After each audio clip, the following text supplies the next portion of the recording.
Sharks, मैं हूं अनुज नेवेटिया। और मैं हूं नटवर अग्रवाल और हम हैं founders of Baca Bucci. Sharks, आज हम रेज करने आए हैं 2.5 करोड़ एंड ढेर सारी मेंटरशिप फॉर 1% इक्विटी। शार्क्स, आज हम आपके लिए एक गुड न्यूज और एक बैड न्यूज लेकर आए हैं। गुड न्यूज ये है शार्क्स कि इंडिया वर्ल्ड का सेकेंड लार्जेस्ट फुटवेयर प्रोड्यूसर है। लेकिन क्या आप जानते हैं बैड न्यूज क्या है? आज इंडिया का branded footwear market international brand से डोमिनेटेड है।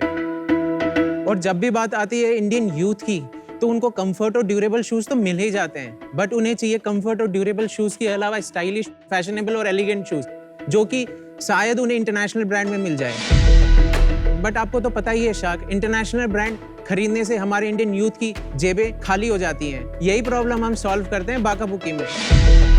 बाका बुकी एक Gen Z, youth focused, fast fashion footwear brand है। चाहे वो कैजुअल फुटवेयर हो किसी कैजुअल आउटिंग के लिए, या फिर वो ट्रेकिंग या एडवेंचर के लिए कोई बूट, या फिर चाहिए उन्हें sports shoes, Bacca Bucci offers all possible सब categories to our youth, all under one roof. और शार्क्स, इसी के साथ हम उन्हें ऑफर करते हैं स्ट्रीट वेयर्स एंड एक्सेसरीज भी, without compromising on the designs. Sharks Bacca Bucci एक home grown Indian footwear brand है, जिसकी शुरुआत हमने 2014 में की थी, और आज की डेट तक हम बाका बुकी में 30 लाख से भी ज्यादा शूज कस्टमर्स को डिलीवर कर चुके हैं। और आप हमारी प्रोडक्ट्स परचेज कर सकते हैं हमारी वेबसाइट bakabuki.com या फिर इंडिया के सारे रेप्यूटेड मार्केट प्लेसेस से। शार्क्स, हमारा विजन है इंटरनेशनल ब्रांड्स के इस दबाव को कम करके इंडिया में बनी इस ब्रांड को ग्लोबल लेके जाना और इंडियन यूथ का फर्स्ट प्रेफरेंस ब्रांड बनना। So sharks, are you ready for the Baca Bucci revolution?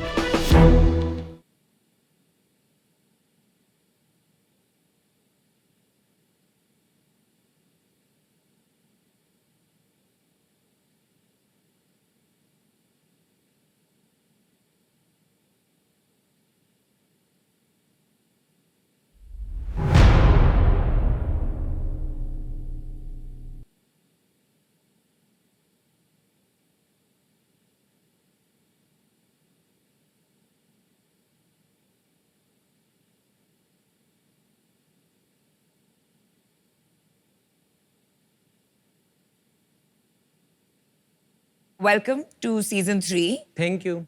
एक बहुत बेसिक क्वेश्चन मैं आपसे पूछना चाहूंगी। ये जो सब यंगस्टर्स को मैंने देखा अभी, और फिर ये जो देख रही हूँ, यहाँ दीपिंदर है और वहाँ अमन है, ये अपनी लेसेस नहीं बांधते हैं, ये कॉमन है क्या? आजकल ना लेसेस को 5-6 तरीके से टाई करने का ट्रेंड चल चुका है, तो ये कॉमन है। बट हाँ, क्योंकि लोगों को ना आजकल इंटरनेशनल ब्रांड शायद ब्रीदेबल शूज नहीं दे पा रहे, तो कभी कभी वो अनलेस करके भी रखते हैं। बट वो फैशन के लिए भी कोई कोई कर लेते हैं। सर ने तो फैशन के लिए किया होगा, मैं वेरी श्योर। थोड़ा सा बताइए कि आपका बैकग्राउंड क्या है और how did you think of starting this? So we both are from chartered accountancy background. Nice. Yeah, we were into a job. मैं basically loan syndication में था. Anuj was in EY. जब मैं जॉब में था, I was in need of a shoe. जब मैंने compare किया at that time in 2014, online और ऑफलाइन के प्राइसेस में काफी सिग्निफिकेंट वेरिएंस था. In fact online shoes were expensive and offline was cheaper. तो हमने वहाँ से स्टार्ट करा कि as an side hustle start करते हैं as an selling of shoes, and then gradually we continued selling on, and आज वी आर फुल टाइम। अच्छा, ठीक है। आपने शुरू किया ये कह के कि fast fashion footwear brand, Yeah. और अभी आपने ये एक्सटेंड किया है। So this is in category extension. T shirts अभी अक्टूबर मंथ में ही लॉन्च किया है। अच्छा, तो प्रोडक्ट्स देख सकते हैं हम? या श्योर। सर आपके लिए boot. Sir, nice packaging. Thank you so much. Basically, we have a separate packing for each segment.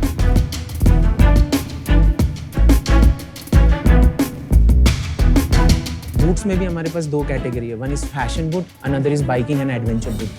Thanks guys.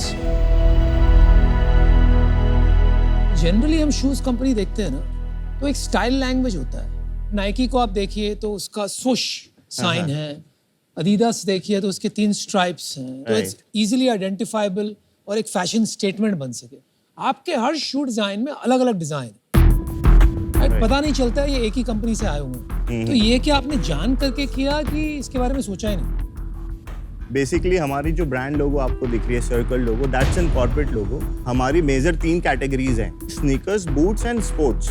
हमने इन 3 कैटेगरीज को अलग अलग Bacca Bucci street, Bacca Bucci active and Bacca Bucci adventures के नाम से ब्रांडिंग किया। ये वाला मोनोग्राम आप एक टाइप ऑफ रेंज पे लगाते हैं और वो बीबी किस पे दिखते हैं? ये वाला हम हर कैटेगरी में लगाते हैं। बीबी स्ट्रीट अब से आपको बाकाबुकी के सिर्फ स्नीकर्स में दिखेगा। एंड ये भी दिखेगा? ये स्ट्रीट के साइड में एक छोटा सा लोगो आपको वहाँ पे दिख रहा होगा मैम। एक्टिव में क्या दिखेगा? The word active. एक्टिव है उसमें। थोड़ा कंफ्यूजिंग है। ब्रांडिंग में यहाँ पे कंसिस्टेंसी नहीं। लोगो देख लो आपको, Yeah. वो जो सर्कल है उसके बीच में और बी में स्पेस कम है और जो बाका और बुकी के बीच में स्पेस ज्यादा है। Design language is actually like 2 out of 10। ये अच्छे कंफर्टेबल है बॉस, मैंने पहने अभी। I like the comfort of the shoes. Glad it's not thank you so much. आपका जो टैग लाइन है, creating culture for the generations to come, true. आप क्या कल्चर क्रिएट करना चाहते हैं? तो इंडिया में लार्जली 3 मेजर सेगमेंट्स हैं। हाँ जी। 1000 below is more massy, हाँ जी। 3000 and above is more premium. Between 1000 and 3000 there is a very big white space जहाँ पे कोई ब्रांड प्ले करना ही नहीं चाहता। इसकी अपने आप में FY25 तक 18,000 करोड़ का मार्केट है। पर कैंपस, स्केचर्स इन सब के आते हैं ना 1000 to 3000? कैंपस मासी ब्रांड है, like it is below 1000 rupees. ये कितने का है? 1699। प्राइसिंग तो अच्छी है यार। ये देख के 1600 का नहीं लगा, 2500 का लगा। तो मुझे तो क्वालिटी ऐसे पसंद आई। मुझे लग रहा है कि it's not a bad product, अच्छा है, थोड़ा एस्पिरेशनल है, थोड़ा फंकी है डिजाइन। शायद वो प्राइस पॉइंट में नहीं मिले, लेकिन उसको करीब से अगर आप देखें तो जो क्वालिटी चीज होनी चाहिए, जैसे स्टिचिंग है, ये सब की फिनिशिंग में बारीकी नहीं है। सर जो शूज आपके हाथ में है ना, उसमें मोर देन 27 कंपोनेंट्स है। So this is one of the complex shoes in our portfolio. But vibe कैसे क्रिएट करते हो? कल्चर जो आप बोल रहे हो उसका कैसे क्रिएट करा और कहाँ किया है, कैसे किया है? Sir with the designs that we offer. Only design, culture, content के लिए कुछ नहीं कर रहे? यस, कंटेंट के लिए बिल्कुल कर रहे हैं। हमारी बिल्कुल। इंस्टाग्राम की आप हमारे 72,000 से ज्यादा कम्युनिटी है। आप कितने साल से हो बिजनेस में? Almost a decade sir. 72,000 for a company जो कल्चर क्रिएट करने की ट्राई कर रही है, वो बहुत वीक है। एक्चुअली क्या है कि कोविड से पहले बाकाबुकी में हम ब्लैक एंड ब्राउन करते थे, बट जैसे ही कोविड आया so we saw that there is a shift happening into sneakers market. Covid के बाद में हमने उस चीज को पिवट किया और सारा का सारा चेंज कर दिया टुवर्ड्स स्पोर्ट्स एंड स्नीकर्स। पर मुझे कोई फिर भी कोई यूएसपी नहीं दिख रहा है आपके डिजाइन में। हम जिस प्राइस पॉइंट में ये डिजाइन दे रहे हैं, price is your differentiator. Our price, yes obviously, because we are price you can't build scale just on pricing ना। बेसिकली ये है कि जो पूमा 5000 में बेचता है, हम वो चीज 2000 में देते हैं। नाइकी का एंट्री लेवल शू कितने का आता है? 2000। नाइकी का एंट्री 2500 2500 का आता है। वो डिस्काउंट पे आपको मिल जाएगा 1800-1900 का। नाइकी का 2018 में शायद कोई 1-2 डिजाइन मिल भी जाता होगा डिस्काउंट के बाद, तो वो इतने अच्छे नहीं दिख रहे होंगे। पर वहाँ पे नाइकी का सूश है ना, हाँ, वो करता है मैटर। जब ब्रांड एस्पिरेशन वाली बात आती है, दिखावे वाली बात आती है, तो उनको चीपेस्ट सामान चाहिए नहीं होता। आपको याद है टाटा नैनो के आने से पहले मारुति 800 होती थी और होती थी Alto. Maruti 800 was the cheapest car in the market, Maruti Alto was the second cheapest car in the market. ये दोनों कारों में ज्यादा पता कौन सी वाली बिकती थी? 800 आई ना, गेस। ऑल्टो बिकती ज्यादा। ऑल्टो आने के बाद ऑल्टो बिकने लगी थी। Nano I, okay, Maruti 800 became the largest selling car in the market. This is as much as I know. तो वो प्राइसिंग पे नहीं जीत सकते हो आप। करेक्ट। राइट। आपको ब्रांड पे जीतना पड़ता है, एस्पिरेशन पे जीतना आपको ना पड़ता है। तुम्हारे सेल्स नंबर हाँ, बता sales के बताइए। सबके छक्के छुड़ा दो। क्योंकि 250 करोड़ वैल्यूएशन, तो कुछ तो मैजिक होगा। जो लास्ट फाइनेंशियल हमने क्लोज किया है, उसमें हमने नेट सेल्स क्लोज करी है 47 करोड़। ये बात। 21-22 थी, उसमें थी 29 CR और उससे पहले थी 19 CR। और साथ इस साल हम FY24 क्लोज करेंगे between 75 to 80 CR। We have been on constant growth of around 55 to 60% year on year। पिछले 6 महीने में कितना किया? सर उससे पहले मैं आपको ये बता देता हूँ कि हमारी जो स्प्लिट चलती है first 6 month and last 6 month की, वो 35-65 चलती है। चलिए वो तो पिछले साल का देख के समझ में आ जाएगा, फिर Right. भी बता दीजिए। तो अभी जो हमने फर्स्ट 6 मंथ्स में क्लोज किया, दैट्स अराउंड 27 करोड़। पिछले साल इसी पीरियड में 15.6 CR था। एंड में हुआ कितना? 47। 47। तो 2/3 बाद में जुड़ा। हाँ जी। प्रॉफिट बना रहे हो? बिल्कुल बना रहे हैं मैम। कितना % EBITDA है? हम 7 to 8% EBITDA पे हैं। तो आप ये 5-6 करोड़ प्रॉफिट करोगे ये साल? बिल्कुल। ओके। ग्रॉस मार्जिन कितना है 55%, of net revenue and performance marketing percentage total 8.5%। तो वो बीच में और क्या क्या है बता दीजिए। हमारा जो COGS है 45%, 55% है GP, उसके बाद में 32% है cost of selling. Cost of selling क्या है? कॉस्ट ऑफ सेलिंग हो गया commissions, logistics, packing materials, everything. अच्छा, कमीशन Amazon पे आप नीचे गिन रहे हो, नेट रेवेन्यू के बाद गिन रहे हो। हाँ जी, आपके पास बचे 23। 23 में से 8.5-9% जो भी है परफॉर्मेंस मार्केटिंग में गया, तो हमारे पास बचे 13-14 बचे। ठीक है, 14% में और क्या खर्चा? सैलरीज, रेंट्स है उससे 7 7% है हमारे प्रॉफिट एंड लॉस स्टेटमेंट के अकॉर्डिंग। So Got it. तो आप बेचते कहाँ हो, कैसे बेचते? हमारी वेबसाइट है bakabuki.com। हमारी bakabuki.com से 25% सेल कंट्रीब्यूट होती है। 40 to 44% है Amazon, उसके बाद में है ना 25% के आसपास है फ्लिपकार्ट, बाकी है मिंत्रा, उसके बाद में टाटा क्लिक। अगर आप इंटरनेशनल ब्रांड्स हटा दो तो इंडियन ब्रांड्स में क्या स्टेटस है, मतलब रैंकिंग और कौन ज़्यादा बेचता है और इस इंडस्ट्री में कौन बेचता है? अगर Amazon में बात करें तो हम लोग टॉप 10 फुटवेयर ब्रांड में आते हैं। टॉप 10 अगर आप इंटरनेशनल हटा दो तो भी? नहीं, तो अब मैं आपको कैटेगरी वाइज बताता हूँ।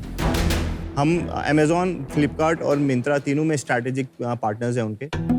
आप Amazon में एक बहुत बेसिक कीवर्ड भी अगर आप जाके टाइप करोगे मैन बूट्स, तो आपको सबसे पहले बाकाबुकी ही दिखेगा। वैसे ही आप स्नीकर्स लिखोगे, you will see Bacca Bucci always on top. और मैं ये स्पॉन्सर्ड एड्स की बात नहीं कर रहा हूँ, ऑर्गेनिक विजिबिलिटी की बात कर रहा हूँ। और हमारी एवरेज रेटिंग Amazon में 4.1 है। क्या किया जो टॉप में आ रहे हो विदाउट पेइंग? सर, प्रोडक्ट की वैल्यू है, हमारा NPS स्कोर 60 है। हमारे पास अलग सेपरेट टीम है जो कि कस्टमर की फीडबैक लेती है, कस्टमर को डिलीवरी होने के बाद। टोटल रिटर्न्स कितने हैं आपके? 16 to 18% है। फंडिंग उठाया आपने पहले? नहीं, बूटस्ट्रैप्ड है अभी तक। तो भाई आपको चाहिए क्या? मतलब 2.5 करोड़ दे के 1% लेके हम करेंगे क्या? यहाँ बाकाबुकी में हमने कन्वेंशनल वे ऑफ बिजनेस को कभी नहीं छोड़ा, जो है 2 मेन पिलर बिजनेस का जो हम बिलीव करते हैं, दैट्स ग्रोथ एंड प्रॉफिटेबिलिटी। इन 2 चीज़ों पे फोकस करने के लिए आपको हमेशा प्रोडक्ट को इनहांस करना पड़ेगा, प्रोडक्ट को ही अपना किंग बनाना पड़ेगा। इसीलिए ये पैसे से हम चाहते हैं कि थोड़े से और R&D करके थोड़े अपने खुद के मोल्ड्स में इन्वेस्ट करना चाहते हैं। हम इसको और प्रीमियम में मूव करें, थोड़े बेटर टीम्स और हायर करना चाहते हैं। और मैन्युफैक्चरिंग खुद का आपका? नहीं, सारा कॉन्ट्रैक्चुअल मैन्युफैक्चरिंग। तो वो बाकी लोग के लिए भी बनाते हैं? तो ऐसा कोई होल्ड नहीं है आपका मैन्युफैक्चरिंग के ऊपर? नहीं, होल्ड है। Basically they are not allowed to make for any other online digital brands. उनकी सारी कैपेसिटी हम कैप्टिवली कंज्यूम करते हैं। तो firstly very happy to see fellow chartered accountants as entrepreneurs and 80 crore sales is not a joke with profits, so congrats. But मुझे कुछ USP नहीं दिख रहा है। ब्रांडिंग एक कल्चर क्रिएट करना बहुत ज़रूरी है and that can't be just on pricing, right? तो I think आप उस पर थोड़ा फोकस कीजिए, but without a clear vision, I'm not excited about this, so I'm out. जितने भी बड़े बड़े फैशन ब्रांड्स हैं वो एक्चुअली Amazon में इन्वेस्ट ही नहीं करते, क्योंकि वहाँ पे इतनी ज़्यादा वैल्यू सीकिंग बिहेवियर है। तो फैशन डिस्कवरी के लिए it's not the ideal place. तो आपका 45% बिजनेस Amazon पे आ रहा है क्योंकि आपकी पोजिशनिंग कंज्यूमर के माइंड में है value for money, which is very powerful. India में बड़े बड़े बिजनेसेस बनते हैं on value for money positioning, पर आपका जेन्युइन जो ग्रॉस प्रॉफिट है, मेरे मानना है कि वो 23% है। उसमें भी फिर मार्केटिंग जाता है, क्योंकि आप अपना gross margin cost of selling हटा के देखते हैं, वो ग्रॉस मार्जिन है। फैशन में जनरली बहुत मुश्किल है 23% ग्रॉस मार्जिन पे एक ब्रांड बिजनेस बनाना। As an investor that is interested in brand building, ये अभी राइट फिट नहीं है। I am out. आप जब बातें कर रहे थे, आप बातें कर रहे थे मटेरियल्स की, आप बातें कर रहे थे प्राइसिंग की, मैं तब से कोशिश कर रहा था कहीं पे कुछ ब्रांड एलिमेंट्स सुनाई दे जाए, कुछ कल्चर, कुछ वाइब समझ आ जाए। तो एक थोड़ी मेंटालिटी आपकी based on your experience trading की है। That reason for now I am out. हमारी टीम में भी ना मैं लोगों को बोलता हूँ यार कि यार टेस्ट और क्लास मीट्रिक्स से ना ज़्यादा ज़रूरी होता है। अगर आप टेस्ट और क्लास रखो तो मीट्रिक्स आ जाते हैं। आपके लोगों में ग्लेयरिंग एरर्स हैं, डिज़ाइन एरर्स हैं, है ना। और अगर आपको वो ही नहीं दिख रहा तो आप अच्छा ब्रांड कैसे बना लोगे? So I'm out. Feedback taken and branding पे definitely you will see the changes very soon. मैंने बात कही थी आपको ब्रांडिंग की शुरू में ही राइट तो I totally agree with the other sharks, वो बात नहीं दिख रही है, लेकिन नंबर्स डोंट लाई। तो कुछ तो बात है, एक मार्केट है जो इग्नोर हो रहा है, जिसमें आप शायद रिलेट कर पा रहे हो, हम नहीं कर पा रहे, Right. लेकिन आपने उसमें बिजनेस बना लिया, लेकिन डील कैसे बना नहीं समझ में आया। आपका आस्क भी इतना अनरियलिस्टिक है कि बना के भी मैं कुछ डील नहीं बना सकता। So I wish you the best, but I am out. एक एडवाइस आपको दूंगा, Sure. अगर आपको सच में आपको कस्टमर को समझना है और उनके करीब रहना है और उनके लिए प्रोडक्ट्स डेवलप करने हैं, तो ऑफलाइन स्टोर खोलिए, वहाँ ग्रोस मार्जिन बढ़ेगी, आप कस्टमर से डायरेक्टली बात कर पाएंगे और समझ पाएंगे क्या प्रॉब्लम्स है ब्रांड में, क्या बनाना है आगे चलकर, and I think you can grow into a big business. Good luck. Alright, thank you sir. Super, good luck. Thank you sir.